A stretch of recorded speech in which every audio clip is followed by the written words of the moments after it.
Kat Morris coming to you again from my studio / garage in Ringgold, Georgia. And I'm making jewelry for Kat's Teas and Jewelry. Today we're going to be on doing several things. You see all kind of stuff on the table, which is pretty normal. Jewelry in different stages, whether it's the slate. I'll be finishing up some earrings for the slate. And then there's some other stuff going on. But what we're going to focus on today is step 9 of the jewelry under glass, which is where we take a piece of a poured acrylic painting and preserve that piece under glass.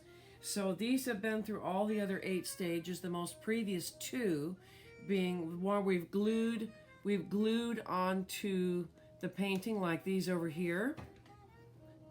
You'll see those are in phase step 7. And then step 8 is where I'm going to cut those out, clean them up, and do the first level of cleaning. These have already had that done to them. So now it's a matter of picking out settings. So I've got black and I've got silver and copper settings sitting here. I think I still have a gold and a brass antique gold one somewhere. But so now it's a matter of looking at these and deciding, does it need to go this way or this way? And I personally think that darker color needs to go in the bottom. So that one I'll probably put into the black setting. That looks pretty good. Let's look at that in the copper setting. Ooh, so that's pretty nice. And then let's look at it in the silver setting with all the blues and purples. And really, this one could go in any of the settings. So that may determine what we do. Now this one, you can see there's extra black in this one. It's part of our sapphire. Both of these are part of our sapphire collection, even though, quite a bit of purple on that one. And it is glass. It could break, but thankfully I didn't break that one. So that does look really nice in the black. And let's see what it looks like in the copper. It's okay. Not great. Let's look at it in the silver. Again, it's okay. Not great. I think this one, it's kind of like putting on your best blouse for your skin tone, So I think this one, the black setting, really sets off the painting that's inside there.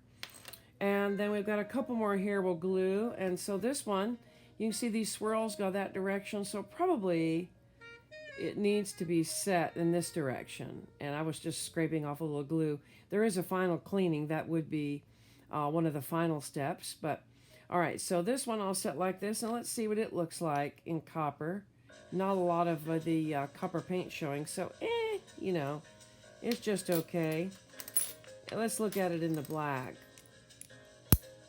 It's pretty good in the black. It's okay. Let's see what it looks like in the silver. I think with the purple and the blue, the silver really makes that one pop. And then let's look at this last one here. So it's got a lot of purple, blue and the purple, and it's got some of that rose gold that's ended up kind of mixing in there.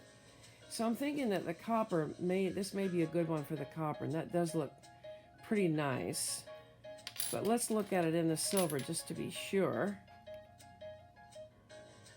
I think either one, but somehow I'm kind of liking the copper one. I think it's pulling in this color that's reflecting right in there even better. So then what I do is I'll kind of set these inside their settings just to make sure I've got the right runs with what, and they're going the right direction that I sort of pre-decided.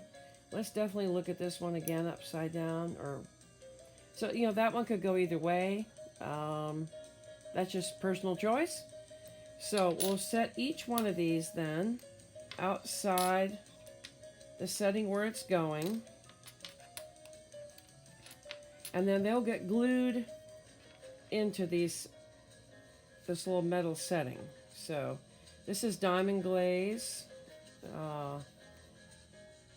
dimensional adhesive. It's not a inexpensive glue, but it works really, really well gluing in the jewelry, and it's a waterborne glue, and yet it holds it pretty well.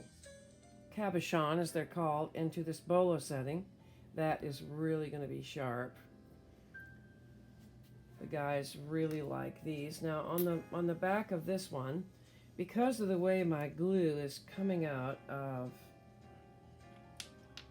each of the container, I'm having to kind of do this backwards. Just make sure this is going the right direction. And then I'll glue this in and kind of take a look at it and then set it over to the side. Same thing here. I will run the glue around the back and set it in there. Make sure it's all the way in there. Take a look at it. Set it aside. So this once you decide where you're going to put each of your pieces, what setting they're going into. This part is pretty fast, this step. Not all the steps take a long time, but there are a lot of steps. So it's just being patient and going through each one the way it needs to be gone through. And let's look at that and make sure it's going the right direction before I decide to. Yeah, I thought to me that was upside down, so I'm going to press that in there, and that's going to go over here, and then that one is glued in place. And we'll glue some bracelets today. So here you can see we've got some rose, this is rose gold plated stainless steel. It's really beautiful, isn't it? And I've got some paintings that I did that look sort of like tiger eye to go in there. So what I'll do is I'll put the glue on the back of one of these and see which direction I want it to go, and just kind of set it, and then we'll kind of push it back off to the side. Again here, kind of pre-look at it and say, do I want this little swirly thing at the top, the side, the bottom? How do I want that to go? And I think probably just turned a little bit. And that just makes for a gorgeous, gorgeous bracelet. Simple, you know, but gorgeous. Gorgeous is not always complex. In fact, some of the prettiest things in life and in clothing and accessories are actually quite simple in their elegance. And so I'm going to make sure that's pushed all the way in. Kind of want that one to just kind of go off to the side just that little bit. But the way that copper paint went through there just looks really cool. And these are the Alex and Ani sort of style. So okay, we've gotten this sapphire setting here. And the question is, because the sapphire is so dominant, what do I want to look at it in? Do I want to look at it in silver? Which a lot of people wear that. I think that looks really pretty. But the question is, since there is black in the background, what would it look like in a black setting? Ooh. So since I have these 3 colors out, actually 4 colors out, you know, I can try any of these other ones. Now I have a brass, antique gold, whatever you want to call it, setting. So, you know, maybe that one looks good in there. Maybe this way it looks better.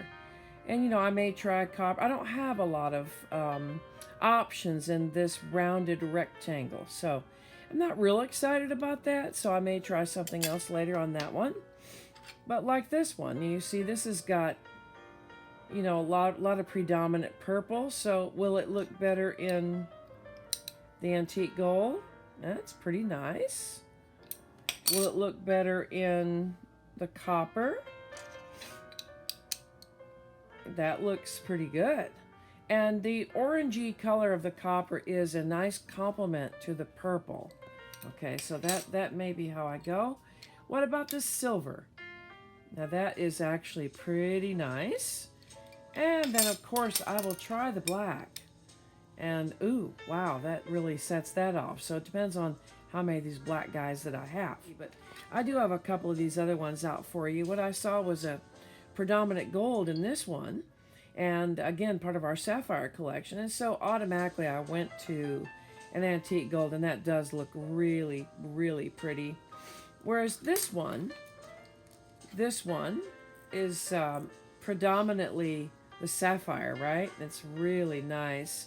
You can see that color just shimmering through there. So I picked a stainless steel one for this one because I just think that's really going to set that off in a classy way. and it does look really good. So let's just see how this looks in the antique gold. I just don't think it's going to set it off near as well, and I really don't think it does. I think this one, not really having any gold, any copper in it at all, it's really going to need the gray color of the stainless steel. I just think it looks very classy. So that's part of what we do in this step, is just kind of get out a lot of different settings, just kind of see what's going to look good. You know, like this one, again, part of the sapphire collection, but it is predominantly purple and some gold. So the first thing I would do is I would try the gold, and then, ooh, that does look pretty. So is it that way, or do I flip it around? And do I do it this way? And it really might be just a personal decision. And, you know, of course, I'm making most of those decisions. So sometimes I'm not quite sure, and I do get the opinion of the other artists in my household. You know, here is a stainless steel. This one is gold-plated stainless steel. This one's the regular, more familiar gray stainless steel. And, you know, that really makes the blue in there pop, and the silver looks great with the purple. So it's really just a matter of, you know, what makes this piece of art look its best. It's like choosing a frame.